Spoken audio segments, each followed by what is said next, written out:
সবাই পাঞ্জাবি বানাইলাম, কারো পাঞ্জাবি এত লম্বা নাই, আপনার পাঞ্জাবি এত লম্বা হইল কেমনে? ওমর মাথা নিচু করে আছেন, ওমর জবাব দেয় না। যুবক ডাক দেয়, পাঞ্জাবি লম্বা হয়েছে কেমনে? নিশ্চয়ই আপনি কাপড় চুরি করেছেন, নিশ্চয়ই আপনি ক্ষমতা দেখাইয়া কাপড় বেশি নিছেন, নাইলে পাঞ্জাবি যত লম্বা হওয়ার কথা না। আপনি আগে জবাব দেবেন পাঞ্জাবি লম্বা হইল কেমনে, তারপরে খুতবা দেবেন। জবাব দিতে না পারলে আমরা মদিনার মুসলমান কেউ আপনার খুতবা শুনব না।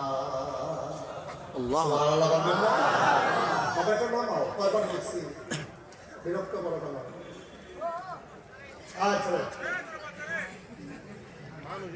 কেন আপনার পাঞ্জাবি লম্বা হইল? জবাব দেবেন, তারপরে খুতবা দেবেন। অর্ধ পৃথিবীর প্রেসিডেন্টের সামনে দাঁড়াইয়া যুবক তরবারি খুলে ফেলছে। যে উমর দেখলে শয়তান পর্যন্ত দৌড় দেয়, হুদা দৌড় দেয় না।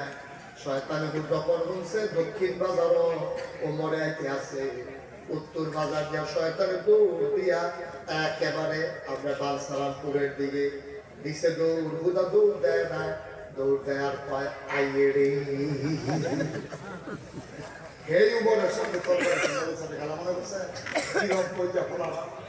ওমর কয় বাবা চুপ মেরে গেলেন। ওমর কথা পায় না। যুবক পায়াকে জবাব দেবেন, তারপরে খুতবা দেবেন। ওমরের বড় ছেলে নাম হইল আব্দুল্লাহ ইবনে ওমর। তিনি দাঁড়াইয়া ডাক দিয়া পায় না। জবাবকে আব্বায় দেওয়া লাগবে না, আমি দিলেও চলবে। আমাদের জবাবের দরকার, কে দিলে দেখার বিষয় না, জবাব পাইলে আমরা খুশি হয়ে যাবো। আব্দুল্লাহ ইবনে ওমর কয় আমার আব্বা কাপড় চুরি করে নাই, ক্ষমতা দেখাই আমার আব্বা কাপড় বেশি নেয় নাই। শুনে শুনে শুনো, কয়েকদিন আগের ঘটনা শোনো। আমার ছোট ভাই বোন গুলা ফিন্নি খাওয়ার জন্য আম্মার কাছে আপনার করছে। আম্মাই তো তোর আব্বাইলে তবু বাচ্চাটি কানতে কানতে আমার ছোট ভাইয়েরা বোনেরা না খাইয়া ঘুমাই গেছে, ফিন্নি খাবেই খাবে। ওমর যখন করে গেলেন, ওমরের বিবি ডাক দিয়া কয়, ও স্বামী আমার, বাচ্চাগুলা ফিন্নি খেতে চায়, আপনি একটু অনুমতি দিলে রাষ্ট্রীয় কোষাগার থেকে সামান্য একটু অনুদান বাড়াই দিলে সিন্নি রান্না করতে পারি। ওমর কয় বাচ্চাগুলা কই ঘুমাই গেছে, তো উঠাও। বাচ্চাগুলাকে ডেকে উঠানো হলো। বাবা ঘরে আসছে, বাচ্চাগুলো আনন্দ কিশোরকে চিৎকার করতেছে। ওমর কাছে ডাইকা সবাইকে লান ধরে দাঁড়ালেন। তাই শুনলাম তোমরা নাকি ফিন্নি খেতে চাও। ওই জি আব্বা, আমি অনেকদিন হয় ফিন্নি খাই না। ওমর চোখের পানি ছেড়ে দিয়ে কয়, অবশ্যই তোমরা ফিন্নি খাবা, যেই দিন মদিনার প্রতিটি মানুষ ফিন্নি খাবে। সবাই যেই দিন ফিন্নি খাবে, ওই দিন তোমরাও ফিন্নি খাবা, কোনো চিন্তার দরকার নাই। বাচ্চারা বুঝে ফেলছে এই কপালে বোধহয় আর ফিন্নি নাই, সবাই রে দেওয়াও যাবে না, আমরাও খাইতে পারবো না। আব্দুল্লাহ ইবনে ওমর কয়, ভাই আমার ছোট ভাই বোনেরা ফিন্নির জন্য কাঁদছে, আব্বা দেয় নাই। আমার আব্বা চুন না ডাকাত না, আমার আব্বা ক্ষমতা দেখাইয়া কাপড় বেশি নেয় নাই। আবার লোকজন বলতেছে তো কথার দরকার নাই, পাঞ্জাবি লম্বা হয়েছে কেমনে আগে বলো, তারপরে আমরা কথা শুনবো, অন্য কথা শুনে লাভ নাই। আবার আব্দুল্লাহ ইবনে ওমর কান্দে, ডাক দেয়া কয়, ভাইরা আব্বা যেমন এক টুকরা কাপড় পেয়েছে, আমিও তো এই দেশের সাবালক মানুষের এক টুকরা কাপড় পেয়েছি। ডাক্তারটা কাপড় নিয়ে যখন বাড়িতে গেলাম, আমি গিয়ে দেখলাম আমার আগের পাঞ্জাবিটা এখন অনেক ভালো, এখনো ছিঁড়ে যায় নাই, পুরানো হয় নাই।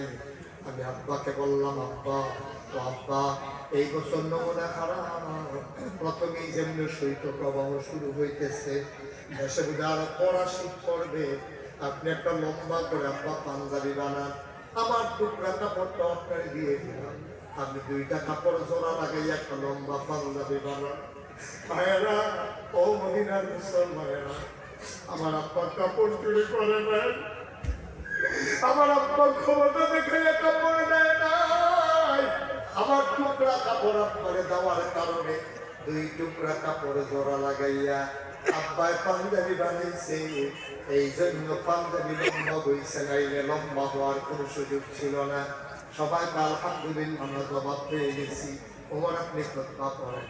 ওমর করা সম্ভব, আমি তো খুতবা পড়বো না, আমারও কথা আছে, আমারও কথা আছে।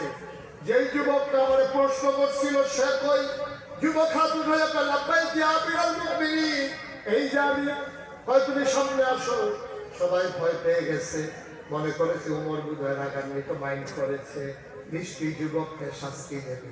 সবাই রাস্তা খুলে দিলেন, তিন পতন নিস্তব্ধতা, কোনো শব্দ নাই, আওয়াজ নাই।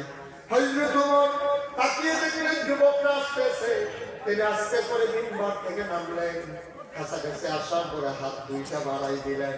যুবক লাগবে ওমরের বুকের ভিতরে পড়ে গেলেন, শক্ত করে উমরকে ধরেছে, উমর যুবককে ধরেছে, যুবক কান্দে, উমরও কান্দে।